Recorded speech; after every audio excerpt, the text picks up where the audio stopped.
السلام علیکم، welcome to my channel novel lab voice. تمام ویڈیو اپڈیٹس کے لیے میرے چینل NLV کو سبسکرائب کر کے بیل نوٹیفیکیشن کو آن کر دیں۔ تو آئیے سنتے ہیں آج کی ویڈیو میں مصنفہ ایمان خان کا خوبصورت ناول غبار عشق کی مختصر کہانی۔ اونچی میوزک کی آوازیں کانوں کا پردہ چیرنے کے لیے کافی تھی۔ ہال کی جلتی بجھتی روشنی میں گھڑی رات کے 2 بجے کا ہندسہ عبور کر چکی تھی، لیکن یہاں پر فکر کس کو تھی؟ یہ اپر کلاس کے لڑکے لڑکیاں ویسے بھی ہر فکر سے آزاد ہوتے ہیں، وہ بھی انہی میں سے ایک تھا۔ وہ 25-26 سال کا خوبرو نوجوان تھا، بلا کا ذہین، اس کی خمار آلود آنکھیں جو اس کی مردانہ وجاہت میں اضافہ کرتی تھیں۔ وہ متاثر کن شخصیت کا مالک دیکھنے میں بہت روڈ لگتا تھا۔ وہ دوسرے لڑکوں کی طرح اریاں لڑکیوں کے قریب جا کر ناچ نہیں رہا تھا، یہ اسے اپنی توہین لگتی تھی۔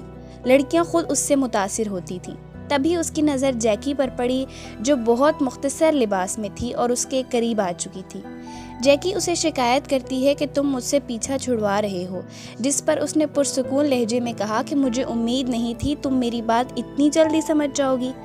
جیکی کی شادی کی ڈیمانڈ پر اس نے کہا کہ تم جیسی لڑکیوں کو میر شاہ ہوٹلوں تک محدود کر سکتا ہے مگر بیوی نہیں بنا سکتا، اور آئندہ مجھ سے بدتمیزی کی تو خاموش نہیں رہوں گا۔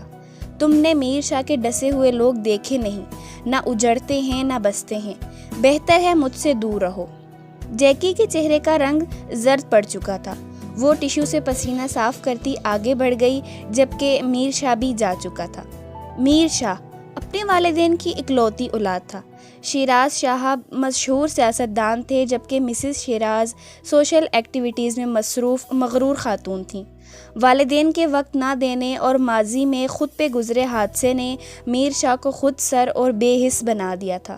ماں باپ کو اب وہ کسی خاطر میں لاتا نہ تھا، مگر تنہائی نے ڈپریشن میں اضافہ ہی کیا تھا۔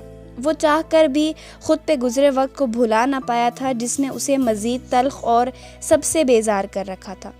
دوسری طرف ابتھل اپنے غریب والدین کی اکلوتی اولاد تھی۔ باپ کا انتقال تب ہوا جب وہ محض 6 سال کی تھی، اور اب ماں ہی اس کا واحد سہارا تھی، جو کینسر جیسے موذی جان لیوا مرض سے لڑ رہی تھی۔ یوں کہیے ہار رہی تھی کہ بروقت علاج نہ ہونے کی وجہ سے وہ دوہری اذیت کا شکار تھی۔ خوبصورت غزالی آنکھیں، شفاف رنگت، پتلی تیکھی ناک جس میں مونگ کے دانے جتنا لونگ چمکتا تھا، وہ بے حد خوبصورت تو تھی ہی، مگر اس کے چہرے پہ نور تھا۔ ابتھل جاب کی تلاش میں تھی، مگر پردے کی وجہ سے اسے کوئی جاب نہ ملتی تھی۔ ابتھل کی والدہ نے مرضی کی شادی بھاگ کر کی تھی، اس وجہ سے ننہال تو تھا نہیں، اور دھدیال والوں نے کبھی اس کی ماں کو قبول نہ کیا تھا۔ ہاں بس چچا تھے جو کبھی کبھار مدد کیا کرتے تھے اپنی بیوی سے چھپ کر۔ انہوں نے ایک امیر عورت سے شادی کی تھی، ساری دولت اس کی چچی کی ہی تھی۔ رات کے کسی پہر ایک احساس سے ابتل کی آنکھ کھلی تو دوسرے کمرے سے کھانسنے کی آواز آ رہی تھی۔ وہ ننگے پاؤں بھاگتی ہو گئی تو سامنے کا منظر تکلیف دہ تھا۔ ابتل کی ماں کا سر چارپائی سے لڑکا ہوا تھا اور ان کی طبیعت بے حد خراب ہو رہی تھی۔ ابتل نے ایک امید سے چچا کو فون کیا، جنہوں نے آنے کا کہا تو وہ ذرا مطمئن ہوئی۔ تھوڑی دیر بعد دروازے پہ دستک ہوئی تو اس نے دروازہ کھولا۔ اس کے چچا قیمتی کپڑوں میں ملبوس کھڑے تھے، جنہوں نے ابتھل سے کہا کہ لے کر آؤ اپنی امی کو، انہیں ہسپتال لے کر چلتے ہیں۔ ابتھل واپس اندر آئی تو دیر ہو چکی تھی۔ اس کی ماں اسے تنہا چھوڑے ابتی سفر پہ روانہ ہو گئی تھی، اور وہ اکیلی اس گھر میں بے آسرا رہ گئی۔ تدفین میں اس کی چچی بھی آئیں، مگر فوراً چلی گئی، شاید انہیں غریبوں سے نفرت تھی۔ ماں کے انتقال کے بعد چچا اسے اپنے ساتھ گھر لے آئے تھے۔ اس کے پاس کوئی چارہ نہ تھا کہ اب کوئی اور آسرا تو تھا نہیں۔ ابتھل چچا کے ساتھ ان کے وسیع و عریض بنگلے میں پہنچتی ہے، جہاں مسز شیراز ابتھل کو ساتھ لے کر آنے پہ سخت خفا تھیں۔ البتہ میر شاہ بے نیاز سا بیٹھا تھا، جیسے کوئی فرق نہ پڑتا ہو یہاں کے ماحول سے۔ بحث مباحثے کے بعد ابتھل کو شیراز صاحب نے کمرے میں جانے کو کہا تو وہ چلی آئی، مگر اس نے سوچ لیا کہ اس تذلیل زدہ ماحول میں وہ نہیں رہے گی، کوئی جاب کر لے گی۔ ابتھل میر شاہ کے سامنے بھی چہرہ ڈھانپ لیتی تھی، جو میر شاہ کو عجیب اور محض پارسائی کا ڈرامہ لگتا تھا۔ ابتھل ساری رات سو نہ سکی تھی، وہ چاچو سے بات کر کے یہاں سے جانا چاہتی تھی، اسی لیے کمرے سے نکل آئی۔